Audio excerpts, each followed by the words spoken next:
got out of high school early because I finished everything I needed to do. I didn't drop out. I went straight to college by moving to New York, started working a job and going to school, and I was in school for a while and saving all the money from the job and just getting like hand-me-down instruments, and just, you know, some of those instruments are still like sitting around me. I mean, it wasn't very wasteful. I would say I can get kind of excessive at times, but none of them were wasted. I mean, everything that surrounds me, everything in this room, every one of these headphones is probably used during a mix. I mean, you know what I mean? Like, I take advantage of even these nail clippers right here, I used to cut my nails. You know, like, and I started, you know, getting into bands that were, you know, inspiring me around that time, and actually connecting with them, like bands like Tortoise, and actually connecting with them very early on, like with John Herndon and Casey Rice, their engineer, and developing friendships with them, and them opening me up to, like, you know, my first record was actually with them, and that was in '95, which makes me an elderly man now.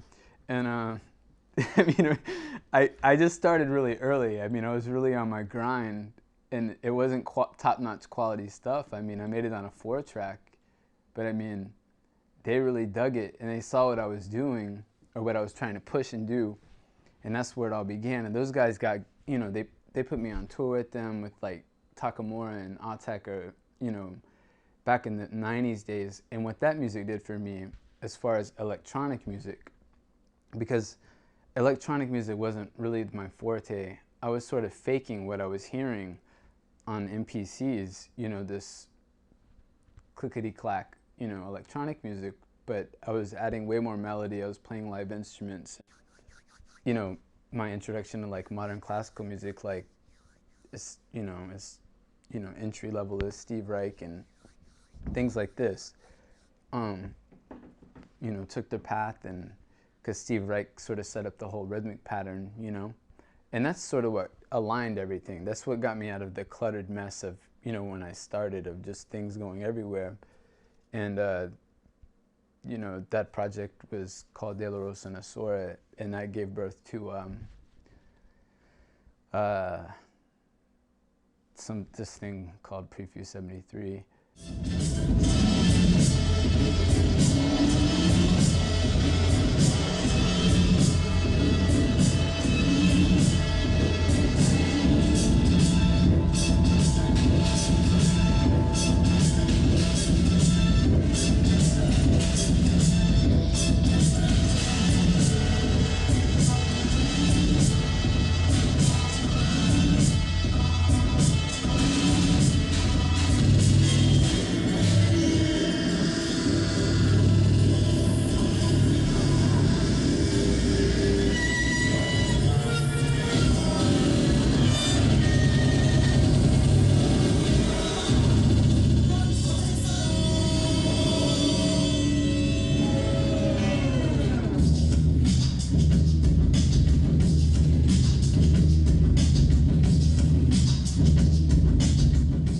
Especially when you're, you know, just starting out and you're taking everything so damn seriously, and not as if you're not taking your music seriously now or any different. You're just taking, it's more of like your ego doesn't know how to equate to the music and how to defer it from criticism, you know, without, you know, it making you just totally heated and, you know, out of your mind. And I used to go out of my mind a lot on really stupid things concerning music, shows, getting paid. I mean, I think it's a normal run for kids that get into things. They think it's going to be easy. They think that they get signed, you know, their ass might instantly get wiped, you know. And even if they had a major label deal where they were getting their ass wiped, in the long run, you know, the percentages and everything that panned out, I don't think would really, it wouldn't be satisfying. It'd be very temporary. And I mean, the lifespan of your career would be halted by, you know, people in charge of,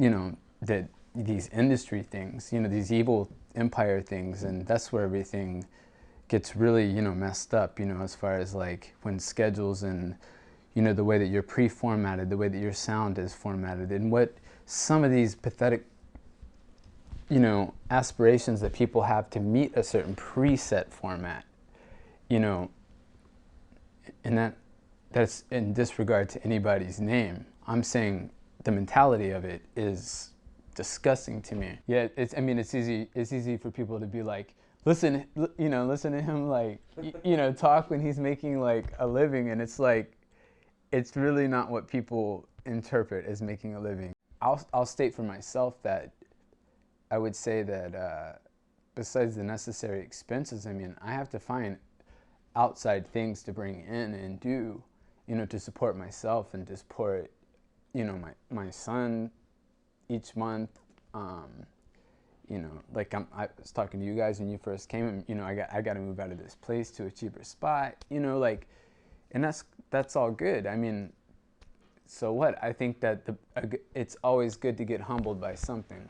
I mean, it's always like, if the condition is this, it's not like, you don't have to be a defeatist, you know, against yourself and just be like, oh, fuck, you know, like, I give up. It's like, that should just spawn new ideas and new ways to like reconfigure your operation. That's life, you know, like, just gotta keep like, stay on top of your game and not depend so much on what other people are gonna do for you outside of, you know, when it comes to your own artistic endeavors, you have to put yourself in control first.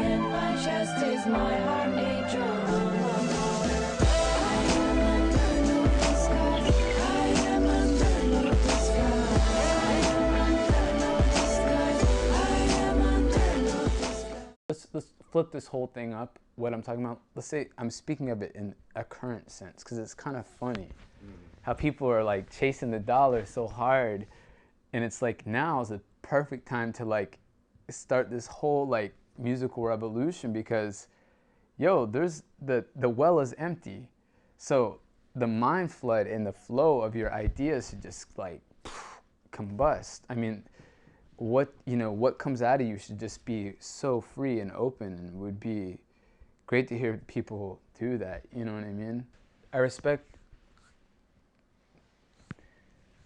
the idea of, you know, people taking a chance with their music and taking a chance against what is, you know, preconceived of them making, what is, you know, pre-forecasted as them to do, and then just taking a complete detour maybe, or just coming with something completely beautiful and out of this world. And those are the things that I live for, you know, with past and present music. I mean, there is a certain aspect of your music, you know, when you come across something that you hear in your music and it's definably you, I mean, you own it. I mean, you made it. You weren't mimicking anybody, and a lot of times those happy accidents happen, you know, and it becomes yours, and it can develop into something, which is really cool with a lot of bands, not previews, like bands, tons of bands. Those, you just figure out a path that kind of opens up a doorway, you know, with these accidents, and that's what definitely Prefuse has been based on, is accidents. It's been rooted in hip hop, you know, timeline-wise, but always based on accidents.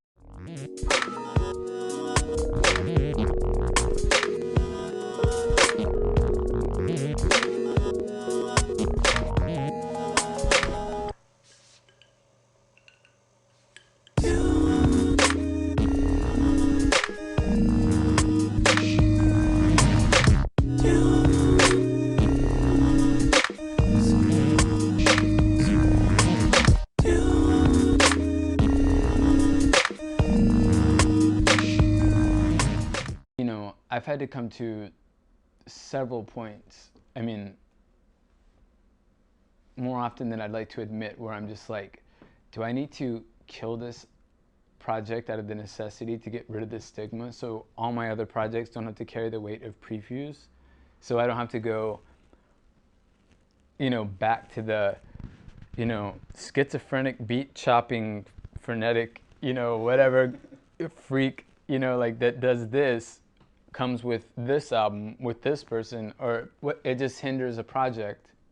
These projects come out of the same studio usually, like more or less, but it's not always like, it's not always the same mind, it's not always the same decision, and there's exchanges going on that people are just immediately are like, oh, well, I can hear on this one that it's just, this is Savath and Savalas leaking into, this Prefuse 73 album, and it's like, absolutely not.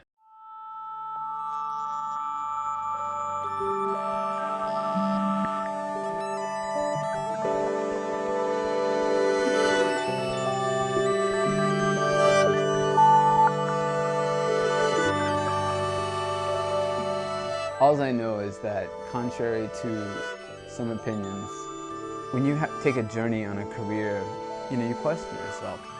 I say this many times because I truly stand behind it. Running from your own cliches is one of the main things you want to try to do with your music. You want to maintain certain aspects of the personality in your music for your fans and not isolate them. But you always want to run from the things that you've done, but just grab onto what's yours and not let go, because you own it.